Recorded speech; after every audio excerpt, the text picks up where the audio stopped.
Assalamualaikum warahmatullahi wabarakatuh. Teman-teman sekalian, kita ketemu lagi dengan Peluang Entertainment.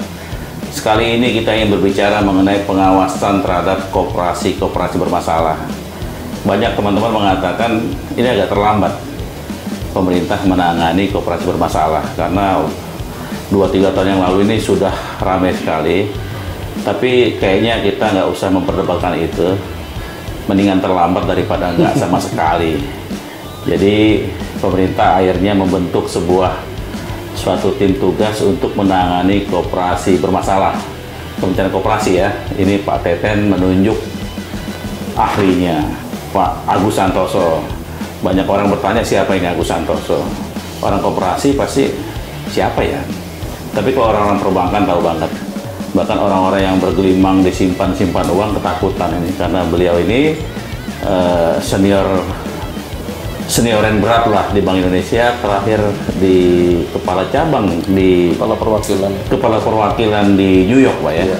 Dan waktu kembali ke Indonesia juga jabatannya serem banget, wakil ketua PPATK Pak. Iya. Itu persoalan dana-dana itu kan. Nah, Pak Teten tahu betul orang-orang seperti ini kayaknya perlu ditarik untuk bantu koperasi. Dan hari ini kita kedatangan Pak Agus Santoso. Selamat datang di Peluang Entertainment Pak Agus. Terima kasih Pak Irsad, para pemirsa. Selamat malam. Waalaikumsalam. Jadi penunjukan Pak Agus ini enteng-enteng berat nih Pak? Atau berat-berat enteng ya? Saya kira berat sekali. Berat sekali, karena memang Bapak harus memprofesionalkan koperasi yang selama ini kan masih ajas kekeluarganya kental, tanda petik ajas keluarganya kental sekali ketimbang profesionalismenya. Dan sekarang Bapak diminta oleh Pak Teten untuk benahi itu koperasi bermasalah. Bahkan ada koperasi yang masih menempatkan anggotanya dengan tanda petik nasabah. Nah, beberapa hari ini atau sejak Bapak ditunjuk, apa aja yang berat-beratnya Pak? Terima kasih Pak Irsad, para pemirsa sekalian. Tadi yang dikatakan Pak Irsad pertama di preambul itu bahwa pemerintah baru sekarang, ya memang ini saya kira merupakan sejarah baru dan pertama kali ya, terobosan dari Pak Menteri Koperasi, Pak Teten, yang sebetulnya dalam hal ini mendukung supaya koperasi itu bisa lebih profesional dan menepati janji, karena terutama yang kami ditugaskan ini adalah menangani koperasi bermasalah yang terkait yang sudah PKPU ya. Ada 8 koperasi yang PKPU dan kami sebetulnya mendampingi anggota, mendampingi anggota untuk mendapatkan haknya kembali. Bisa dijelaskan Pak, koperasi yang berapa itu Pak? Saya sampaikan ya, koperasi yang memang sudah PKPU ya.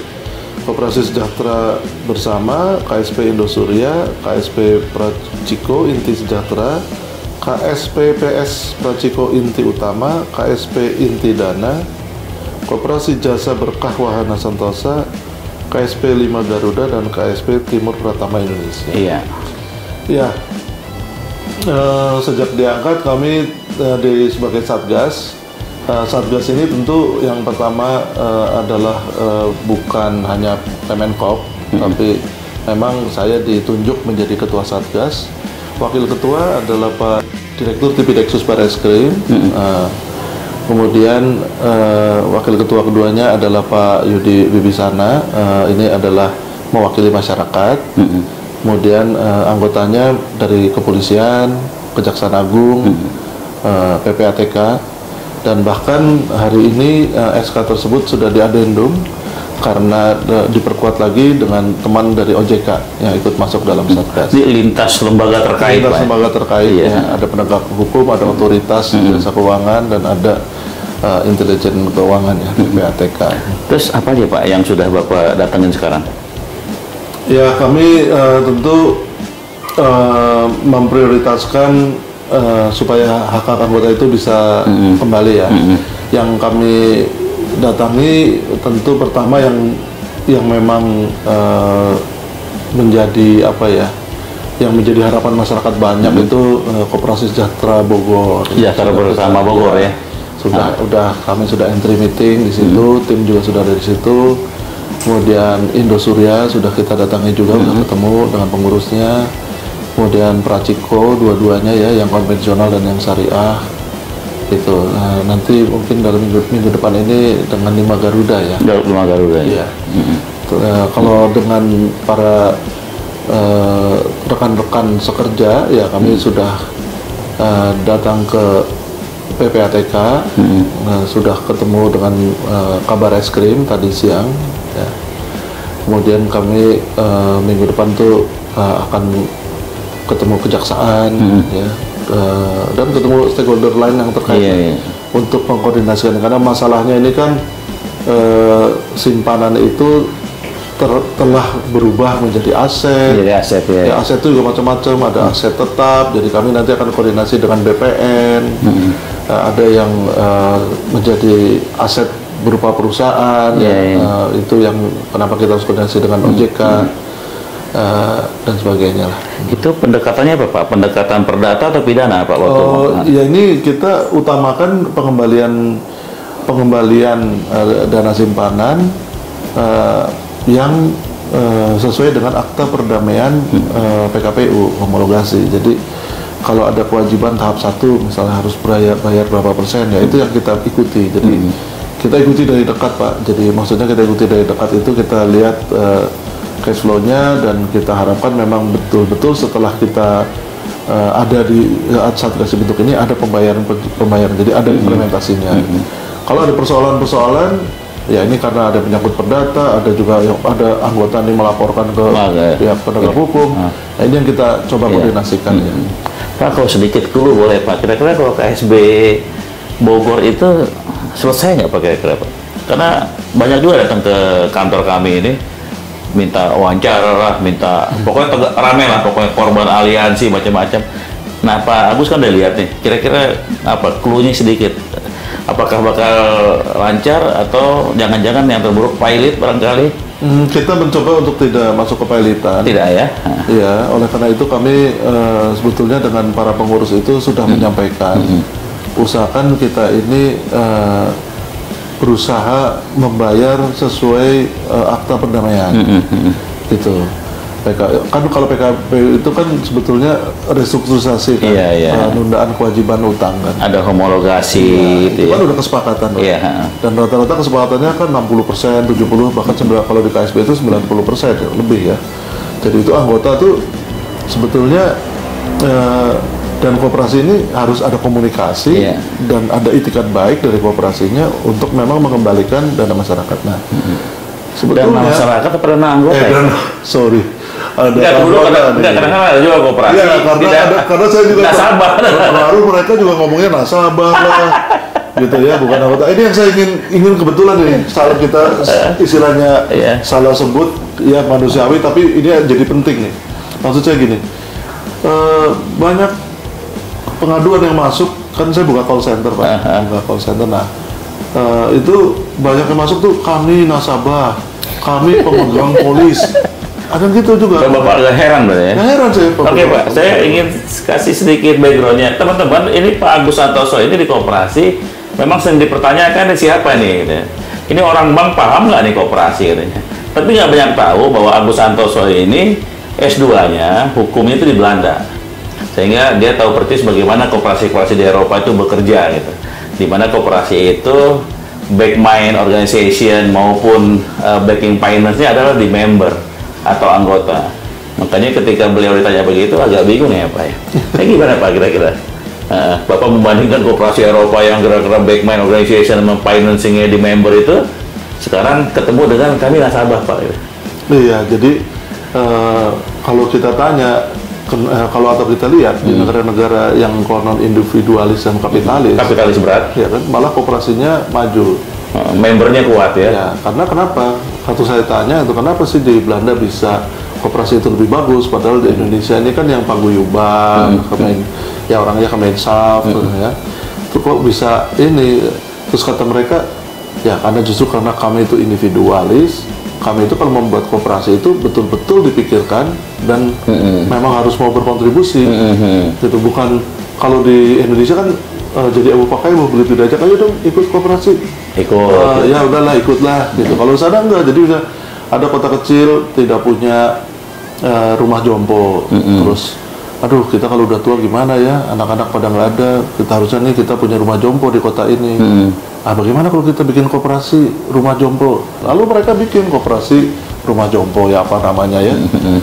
Tapi itu semua ya memang jadi bentuknya koperasi seperti itu. Jadi karena ada kebutuhan. Semua begitulah istilahnya. Mereka lebih modern ya, banyak koperasi yang sudah lebih modern dari kita dari struktur organisasinya juga ya, untuk mana yang bisnis, mana yang ini gitu dia. Kayak Barcelona itu koperasi, sepak bola gitu ya. Betul. Nah kembali ke yang tadi Pak, begitu Bapak terima pengaduan itu, Pak kami nasabah koperasi anu mohon dibantu. Nah itu yang apa yang ada di benak Bapak itu kok nasabah? Nah itu jadi memang saya perhatikan itu banyak kesalahan mindset, seolah-olah nyimpen di koperasi itu ya memang sebagai investor. Iya. Jadi bukan sayang sama koperasinya itu, jadi pokoknya kalau aku naruh 100 juta di koperasi dapat bunga berapa, jadi kayak naruh di bank lah. Iya. Pokoknya aku naruh 100 juta, bunganya berapa di situ? Misalnya 9%. Berarti aku 9% setahun dapat. Mana bayar? Bukan simpan pinjam, maksudnya saya nyimpan 10 juta untuk menambah pembiayaan. Saya pinjam dong uang saya nih. 10 juta aku pinjam 8 juta deh, aku mau beli ayam potong nih 8 juta mungkin satu truk gitu ya. Iya. Bukan gitu. Jadi di koperasi yang sekarang ada ini layering gitu Pak, ada semacam ada quote unquote deposan atau investor. Iya betul Pak. Lalu ada orang yang butuhnya besar, misalnya yang minjemnya 100 juta loh, ada orang yang minjemnya mungkin 1 juta, 2 juta, 3 juta yang mikro. Jadi bisa ada 2 layer atau 3 layer atau 4 layer. Dan bahkan ada investasi kepada grupnya. Nah ini yang istilah grupnya itu kemudian membuat suatu usaha lain gitu ya, dapatnya pembiayaan uang di sini dipindahin ke sini. Nah itu yang terjadi sih Pak. Sebagian besar koperasi ini yang bisa di lapangan ya, mungkin Pak Agus bisa kasih sedikit masukan ke pemerintah. Yang dilihat tadi betul bahwa sebagian koperasi itu kan masih dimiliki tidak mayoritas anggota semua gitu, tapi 1-2 orang, sehingga sering orang menyebut koperasi simpan pinjam itu koperasi juragan. Baru dengar Pak ya? Iyalah Bapak baru dengar. Nah, jadi koperasi juragan katanya kan. Nah ini kan mesti dibenahin Pak, kalau seandainya kita ingin meluruskan perkoperasian kita dalam satu prinsip yang ada di undang-undang maupun di internasional, yaitu 7 Principle atau jati diri koperasi gitu.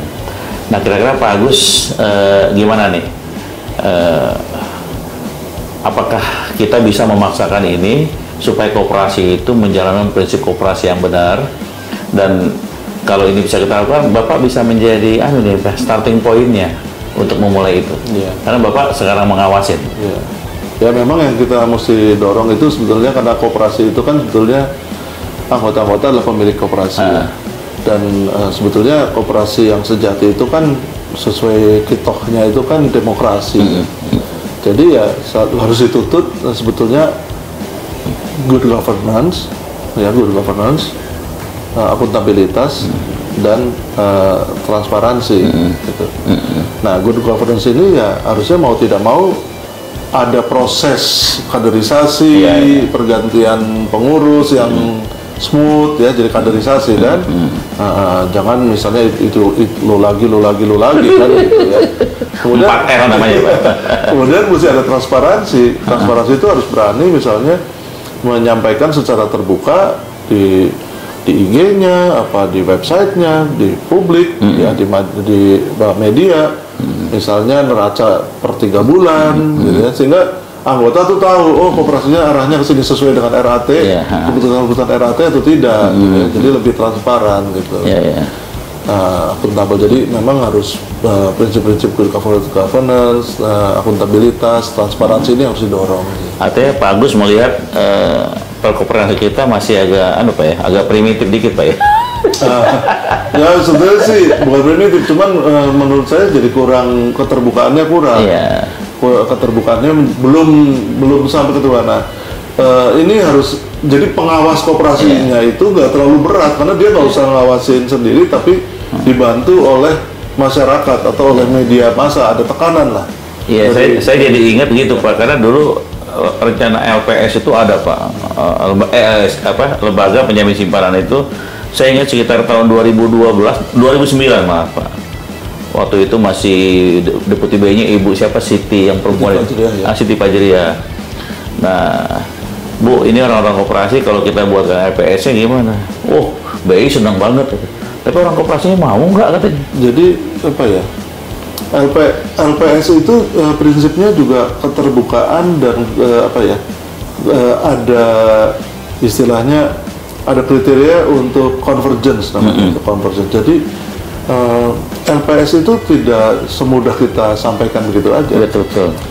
LPS itu sebetulnya deposit insurance, kalau bahasa generik ya, deposit insurance, lembaga penjamin simpanan. Deposit insurance itu otomatis karena dia asurador, dia menjadi asuransinya, dia akan menjadi pengawas.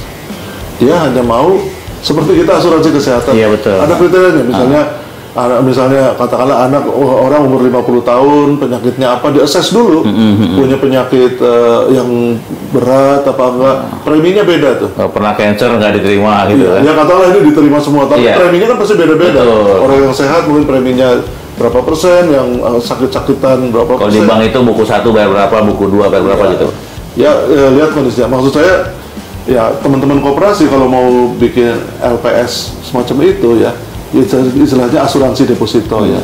Gitu. Jadi jangan teman-teman koperasi berpikir kalau yang ada namanya LPS dijamin itu sampai 100 miliar, oh tidak. Di bank juga begitu artinya. Betul. Jadi satu, bahwa penjaminan itu terbatas. Kedua, keterbukaannya diminta sangat transparan, mesti neraca, terbuka, sebagainya.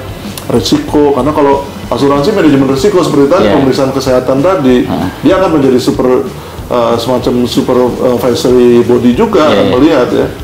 Nah, yang ketiga, tadi bunga, tingkat kesehatan, manajemen risiko akan dilihat. Pak, dengan realitas koperasi yang ada sekarang ini, menurut Bapak memang udah pantas belum sih koperasi di Indonesia punya LPS? Kalau menurut saya, kalau yang LPS yang dimaksud seperti Bank? Di undang-undang LPS ya, itu kan penyisihan uang negara tuh. Betul. Ya, ada modal uang negara. Ya, itu kan harus pakai undang-undang ya. Tapi kalau mau lebih pragmatis, sebetulnya teman-teman koperasi itu bisa mengasuransikan pinjaman. Bisa Apex, bisa yang diasuransikan resikonya kan di pinjaman. Dia ngasih kredit, nah itu diasuransikan kreditnya supaya tidak macet kreditnya kan.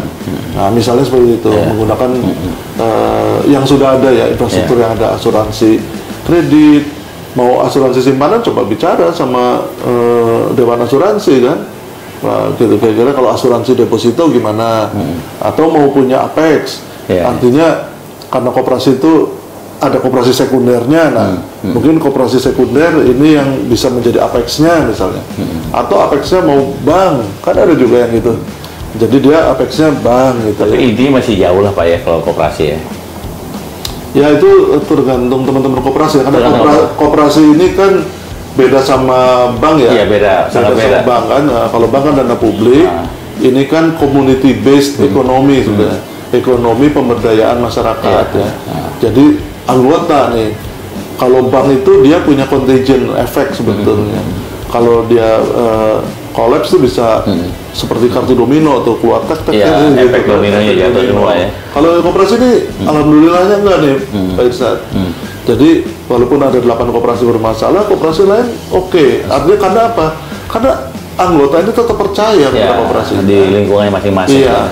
Ketika si pengurus juga bisa meyakinkan bahwa koperasi kita nggak ada masalah. Ibu ya nggak apa-apa ini. Gak usah khawatir, itu koperasi orang. Ini koperasi kita loh. Ini kan komunitas kita. Kan kita sama-sama ini gitu. Nah, kira-kira mindset seperti itu yang seharusnya juga dipunyai oleh teman-teman yang sebetulnya 8 ini ya. Ketika menjadi anggota, harusnya dia memilih pengurus itu dengan benar, waktu RAT benar, perencanaan bisnisnya benar, ikut mengawasi rame-rame. Nah, koperasi ini harus diawasi rame-rame. Sehingga sebetulnya ya kalau bagi saya agak agak agak aneh juga ya kalau kemudian kalau anggota melakukan PKPU terhadap koperasinya. Ya, lucu ya Pak. Lucu, itu kan koperasi saya, masa saya pilotkan? Ngancurin koperasinya sendiri. Nah itu, seharusnya kan kalau lihat koperasinya kalau pada gandeng tangan dong. Dijaga. Jangan dijaga, jangan pada ngambil dulu, jangan ngambil, nanti ini kan rumah kita. Ya kalau diras Pak, yang namanya diras ya pasti nggak kuat lah, karena uang itu kan sedang dipinjamkan. Bank aja ambruk ya Pak ya? Ya, yang kita lihat krisis dulu lah 97, 98 iya, betul.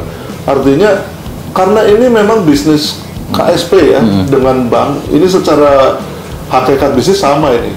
Resiko utama adalah mismatch liquidity, mengatur likuiditas. Karena itu koperasi yang besar harus punya treasury yang kuat.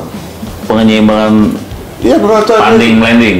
Iya, dan terutama liquidity. Iya. Jangan misalnya orang udah tahu orang anggotanya sebagian besar simpanannya 3 bulanan.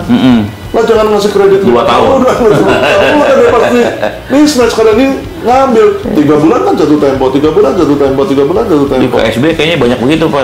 Minjemnya jangka pendek, nyambungnya jangka panjang. Saya nggak kepengen ngomong terlalu individual deh. 3 tahun Bapak udah di Kementerian Koperasi Pak. Apa kesan Bapak 3 tahun ini? 3 tahun berapa tahun Pak? 3 tahun? Ya kan 2019 Oktober ya. Iya. Oktober. Apa kesan Bapak Pak lihat Koperasi Indonesia? Kan Bapak masuk langsung nih sekarang. Iya, kalau saya lihat kalau yang koperasi produk, saya kalau sudah jumlahnya mau banyak banget ya, ratusan ribu ya. Tapi kalau saya lihat di lapangan yang koperasi produktif sih itu bagus-bagus juga ya. Bagus-bagus ada yang ekspor ya, bagus. Yang KSP ini yang bikin deg-degan nih, karena terus terang aja koperasi ya sebetulnya kalau dalam sistem keuangan dia itu tidak masuk di sistem keuangan Indonesia sebagai pilarnya ya. Yang masuk sebagai pilar sistem keuangan Indonesia kan yang ada di OJK itu. Iya. Bank. Memang bank ini 80% nggak faktanya ya, walaupun kalau kita bilang koperasi sebagai soko guru ekonomi itu sebetulnya sebagai ekonomi kerakyatan di pengadaan kerakyatan. Jadi kalau kita bicara itu kan bicara bankable dan non bankable gitu ya. Jadi kalau yang formal sistem keuangan ya bank, industri keuangan non bank, sama pasar modal. 3 pilar itu. Kalau soko guru tadi bukan keuangan yang dimaksud. Bukan, tapi soko guru dalam rangka pemberdayaan ekonomi, pemenuhan ekonomi. Iya, soko guru rakyat kecil ya, gitu ya. Nah, pilar yang keempat ini seperti koperasi, kemudian arisan atau usaha bersama gitu. Ini kan nggak di OJK, yang ada di OJK. Tetapi kalau saya lihat faktanya banyak KSP ini yang udah triliunan kan. Nah ini kalau modelnya tidak ikut pengawasan seperti perbankan ya, karena koperasi simpan pinjam yang besar ini anggotanya ratusan ribu. Iya. Dan bisa lebih besar daripada BPR. Betul. Jadi kalau BPR aja diregulasi demikian ketat oleh OJK, nah koperasi simpan pinjam ini mestinya mau tidak mau dengan segala hormat bahwa koperasi ini self-regulating organization, ini adalah uang kita sendiri, nggak pernah ada uang negara, tapi ini ngelola uang besar dan sangat besar dan rawan untuk buktinya ada yang gagal bayar istilahnya. Tapi Pak Agus itu kan bukan salah orang koperasi Pak. Pemerintah kayak bikin aturannya ketat buat ngatur koperasi. Nah ini yang kadang-kadang suka masih perdebatan ya. Perdebatan. Kita mau ketat, nanti orang nanya undang-undangnya mana yang membolehkan pemerintah misalnya untuk kayak gini.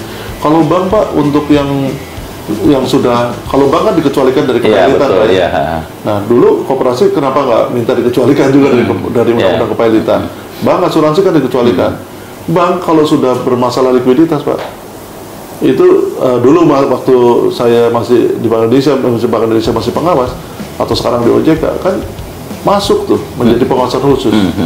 Teman pemeriksa itu nongkrongin tuh di situ, ngeliatin tuh akuntingnya, cash flow-nya itu harus diikutin betul gitu. Ya. Nah bahkan kalau sudah jeblok lagi itu diambil alih, Pak. Tapi by undang-undang. Kita enggak, kita undang-undang kita ini kan nggak sampai ke sana. Iya, kita undang-undang koperasi kita nggak selesai-selesai. Dan udah cukup undang-undang lama kan yang digunakan itu. Nah itu jadi memang ketentuan infrastruktur hukumnya tertinggal. Sehingga yang penting sekarang sebetulnya dalam keadaan seperti ini, apalagi dalam pandemi, memang itikat baik dari para pengurus untuk selalu mengkomunikasikan keadaan keuangan dan sebagainya kepada anggota. Anggota juga harus betul-betul menjadi anggota yang sesungguhnya. Jangan anggota menjadi nasabah, Pak, atau investor. Dia tuh harus ngerti gitu. Jangan ini kalau dia lagi ini jangan main ambil mesti sayang dong sama lembaga keuangan kepunyaan dia sendiri gitu. Artinya uang simpanan ini sudah berubah kepada aset itu bisa berupa tagihan atau piutang, berupa pinjaman ya kan, bisa bangunan, lahan apa, mungkin investasinya apa. Nah itu jadi yang para debiturnya yang dapat pinjaman boya kembalikan gitu, ya kan, karena untuk pembayaran gitu, mereka cicil kembali sehingga bisa membayar. Yang mungkin ada bangunan-bangunan yang bisa dijual untuk memenuhi akta perjanjian perdamaian itu, gitu Pak. Sebelum kita mengakhiri pertemuan ini, saya pengen Pak Agus ada pesan apa buat koperasi lain, Pak? Ya kalau saya sih terutama untuk yang KSP ya, yang KSP ini betul-betul harus menyelenggarakan koperasi simpan pinjam ini dengan standar yang tinggi karena mengandung risiko mismatch liquidity. Yang kedua, untuk supaya bisa melaksanakan itu, koperasi simpan pinjam itu harus memiliki rambu-rambu sendiri, prudential rules-nya ya. Nah, itu harus misalnya dia punya membangun prudential berapa cadangan, berapa yang bisa dilepas, berapa lama, bunganya berapa, bagaimana, begitu kan, skimnya kan seperti apa. Kemudian juga mendorong supaya transparan, supaya dia bisa mengekang diri. Jadi menyampaikan capaian-capaiannya, menyampaikan neraca, misalnya bisa 3 bulanan atau 6 bulanan, yang tiap tahun mah harus RAT itu didampingi dengan neraca, disampaikan gitu, sehingga anggota ini percaya. Karena kalau simpan pinjam ini sebetulnya yang paling basic itu adalah menjaga trust, kepercayaan anggota kepada koperasinya, kepada pengurusnya, dan pengurusannya kan ini. Trust. Kalau trust ini sudah terwujud, ya mestinya aman gitu. Jadi kita tahu bahwa masa pandemi ini tentu banyak sulit, tapi ekonomi rakyat di bawah ini memang harus banyak dibantu oleh koperasi ya. Saya kira sinergi antara pengurus yang itikadnya baik dengan anggota yang juga beretikat baik ya.